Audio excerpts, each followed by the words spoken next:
Hello dear students, welcome to English class. I hope that all your studies are going well.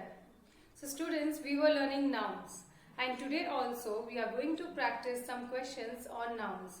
Now you will say that ma'am, we have already learned, we have already solved so many exercises, but students, maths and grammar are the subject which needs lot of practice. अगर हम बहुत ज़्यादा बहुत अच्छे से practice करेंगे तभी हम उसमें परफेक्ट हो पाएंगे. इसीलिए मैं आपको जो एक्सरसाइजेज है वो प्रैक्टिस करवा रही हूँ. Okay, so we have already learn what is noun and what are the three types of noun.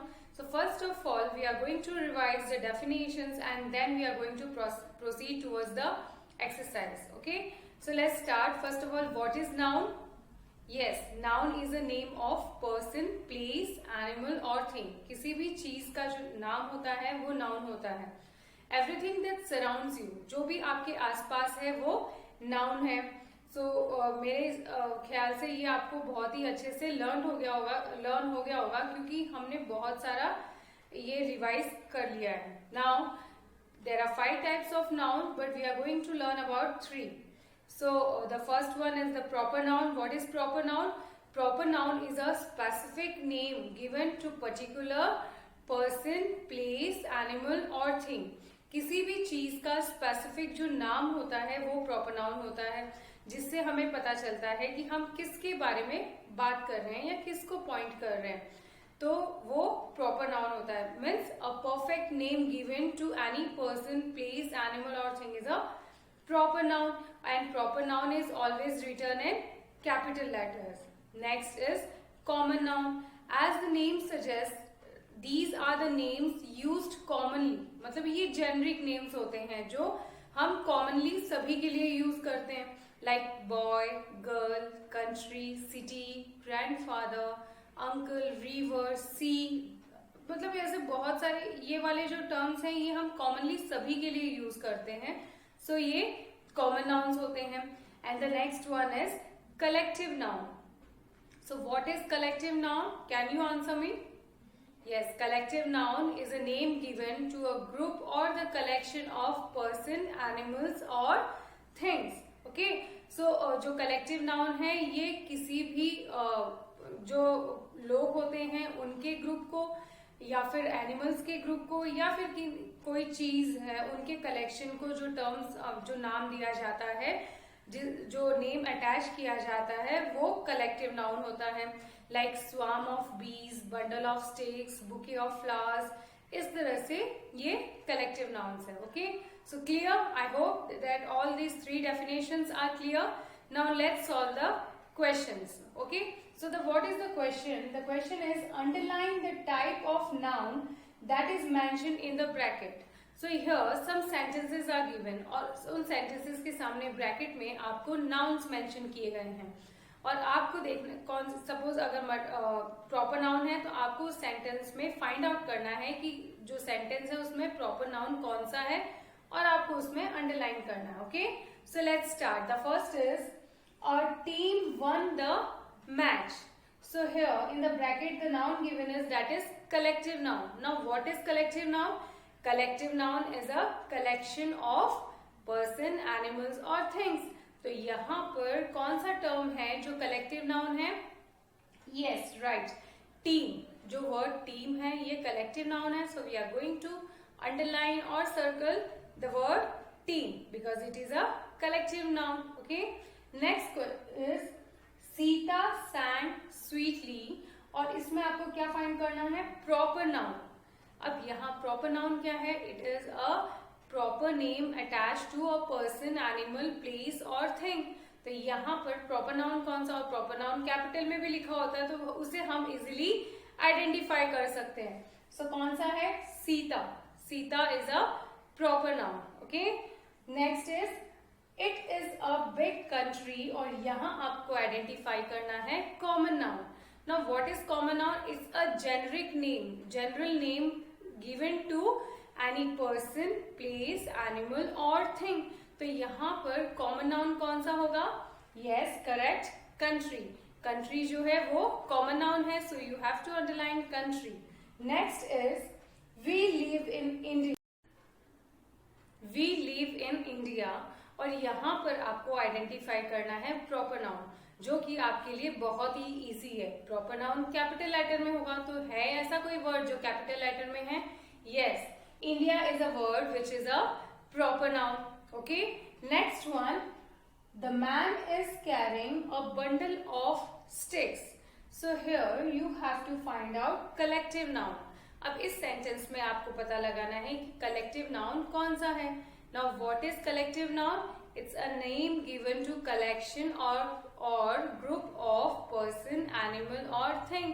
तो यहाँ पर कलेक्टिव नाउन कौन सा होगा? The man. Man collective noun है? No, it is not a collective noun. Next, caring भी collective noun नहीं होगा क्योंकि ये तो एक्शन है, it's a verb.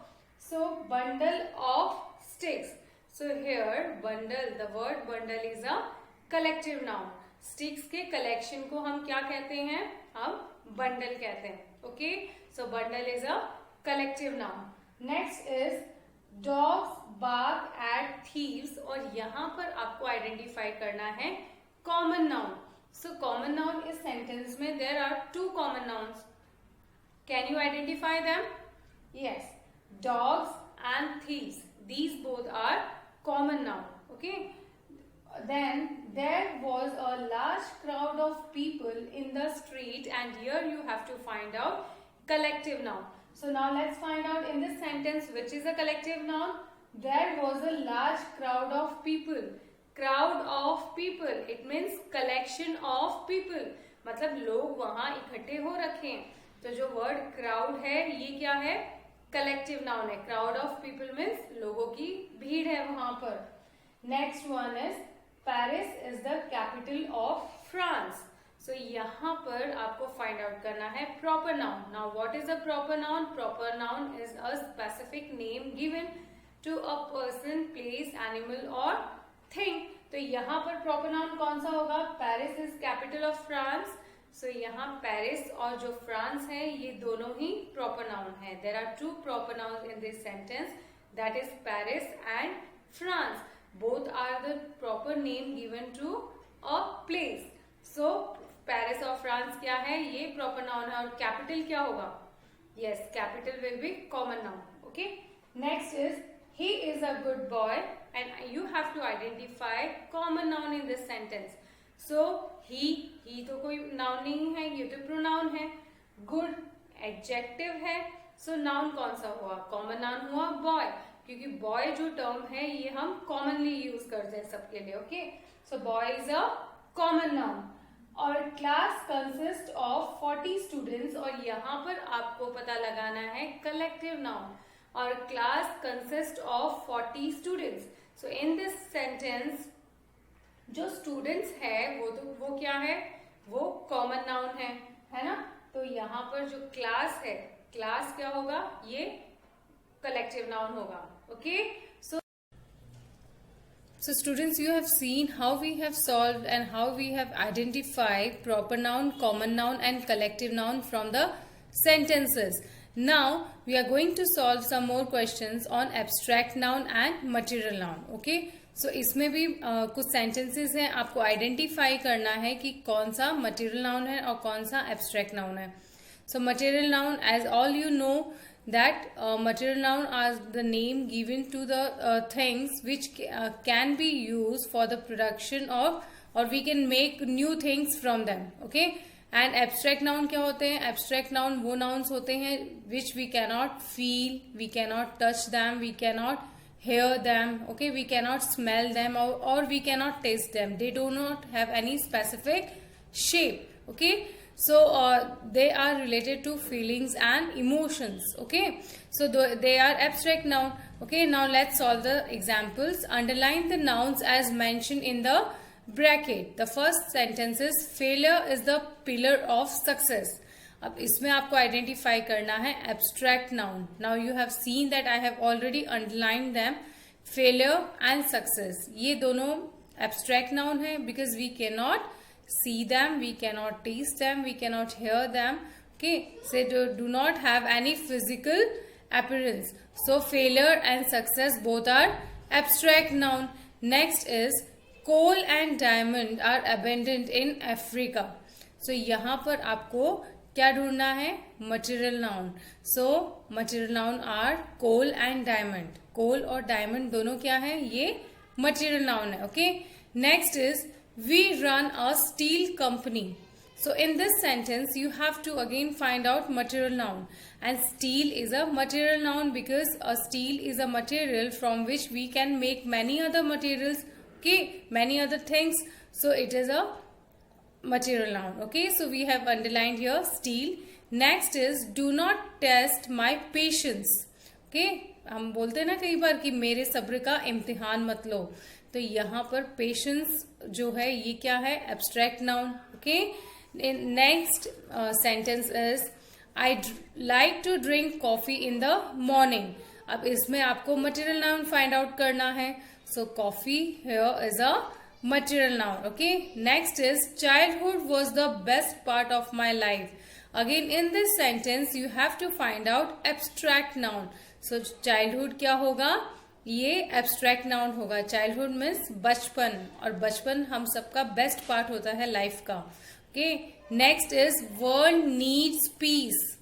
Okay, so यहाँ पर आपको फाइंड आउट करना है abstract noun, and peace is an abstract noun. Okay, and the last sentence Shelly drinks 2 glasses of milk every day. In this sentence you have to find out material noun, और material noun यहाँ पर है milk. Milk is a material noun. Okay, so students, now you have seen how we have identified all the 5 nouns in the sentences, and I hope कि इन सब के बीच में जो भी डिफरेंस है वो आपको अच्छे से समझ में आ गया है, क्योंकि हमने इतना सारा जो नाउन है वो प्रैक्टिस किया है. Okay, so now in this way you have to practice more and more sentences. जैसे आपके पास लास्ट ईयर की बुक्स होंगी, उनमें भी कई स्टोरीज होती हैं, सेंटेंसेस होते हैं. तो आपको क्या करना है? उन्हें किसी भी एक पैराग्राफ को लेना है, उसमें पहले नाउन फाइंड आउट करने हैं, फिर उनमें डिफ्रेंशिएट करना है कि इसमें प्रॉपर नाउन कौन सा है, कॉमन नाउन कौन सा है, कलेक्टिव, मटेरियल या एब्स्ट्रैक्ट कौन सा है. अगर आप इस तरह से प्रैक्टिस करेंगे तो आप इजिली आइडेंटिफाई कर सकेंगे. Okay, that's all. Thank you and have a nice day.